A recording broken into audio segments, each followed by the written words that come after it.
We are in the dog days of summer, and NBA news has been kind of slow, but recently there's been a lot of talk about injuries after some players were hurt in basketball-related activities not with their NBA teams. Speaking of basketball-related activities away from NBA clubs, EuroBasket tips off this week, and quite a few NBA superstars will be competing in that tournament. Here with me to discuss this and more is basketballnews.com contributor Bryan Fonseca. Bryan, how you doing, man? Doing well. EuroBasket's always exciting, and I hope that more people outside of Europe care this year because it's going to be really good. Well, like I said, a lot of NBA superstars playing this, so I feel like people should be excited about that tournament. But before we get into that, we recently learned of Chet Holmgren, how he's not going to play for Oklahoma City Thunder this season, out for the year after he appeared to suffer a Lisfranc injury in a Pro-Am game, and Danilo Gallinari suffered a meniscus tear in his left knee while playing for Italy. So are these injuries a cause for concern for NBA teams? So to me, the issue is not that NBA players are playing in these Pro-Am tournaments or playing in, FIBA qualifiers right now as we speak, or European basketball. I think the issue is that the NBA season is too long, so we can start there. The NBA season is 82 games. If you play in the preseason, it's 86.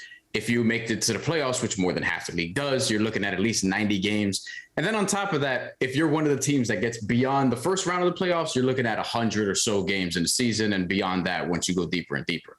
The best teams in Europe probably get to the 60s, but in the NBA, you're playing 100 games a year, roughly, most of the league. And on top of that, NBA games are 48 minutes long. European basketball, international basketball is 40 minutes long.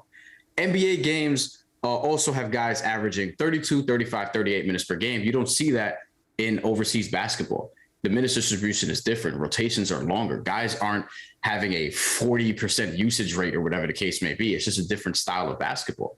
So in order for all of this stuff to sort of break right, I don't think NBA guys should be penalized for wanting to represent their country or getting better in a Pro-Am game. They should be able to do all these things, but the NBA season is so long and grueling that it's very difficult for that to be done. Yeah, very difficult for that to happen. So we'll see how that goes and that conversation moves on. But on to EuroBasket 2022. Some of the top players in the league, as I mentioned before, they're playing in this tournament. Giannis, Luka, Jokic. What would winning the Euro title mean to any of these superstars and their respective countries?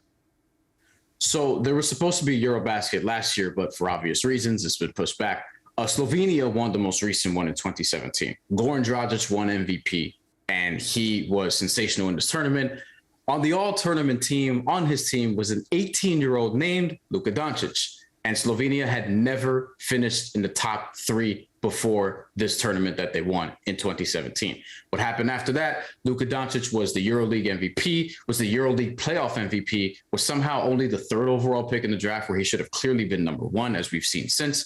He also led Slovenia to the Olympics for the first time ever in men's basketball, and they made it to the bronze medal game last year, losing to a more experienced Australian team.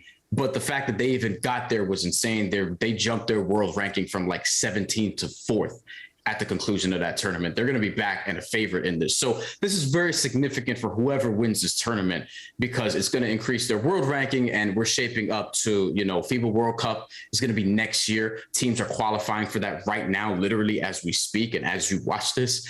And we also have the Olympics in 2024. So this is all shaping up for that. So this is the biggest tournament in European basketball. These are all the best countries in Europe, all the best teams in Europe, facing off one another. We see this in soccer decks all the time. This is the basketball equivalent of that. And then on top of that, you have the World Cup a year from now and then the Olympics right after. So it's just a fun time for international basketball overall. Absolutely is. Now, when you look at the talent around international basketball, there's some really good teams and intriguing potential matchups in this tournament. You mentioned some of those before. So who do you see winning this tournament, and which team could be a sleeper in EuroBasket 2022?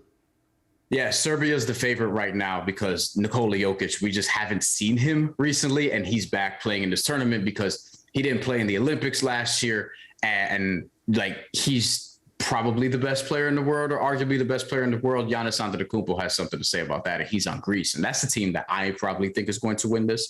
They have all the Antetokounmpos, I think, except for maybe one. Nick Kalathis, for people who remember Florida basketball in the late 2000s, he is on this team. Tyler Dorsey is on the Greece team as well, and he's been a former NBA player at some point. But Serbia is the favorite. Greece is somebody who I think can win. And then if you're looking at sleepers, Lithuania is interesting because they have Domantas Sabonis and Jonas Valanciunas for NBA watchers. watchers out there, they're probably curious as to how that works. It works quite well. They're not one of the favorites necessarily, but they're a team that I think can go very deep in this tournament. Lithuania has an interesting roster, but I like Greece to win it all. I feel like it's just their time, and I feel like with Giannis Antetokounmpo in particular, it just shapes up to be one of those tournaments. Greece hasn't been awesome in some of these tournaments in recent years. Like, they haven't made a enormous impact the way they used to in EuroBasket, in the World Cup, and in the Olympics. So I think that they're almost kind of due, and I think Giannis will take them there. All right, Greece is the pick from Bryan Fonseca. EuroBasket 2022 gets underway this Thursday. I know Bryan will be tuned in. Bryan, thanks for talking to me about some EuroBasket and some other NBA issues. Appreciate it, man. Anytime. Thank you for having me.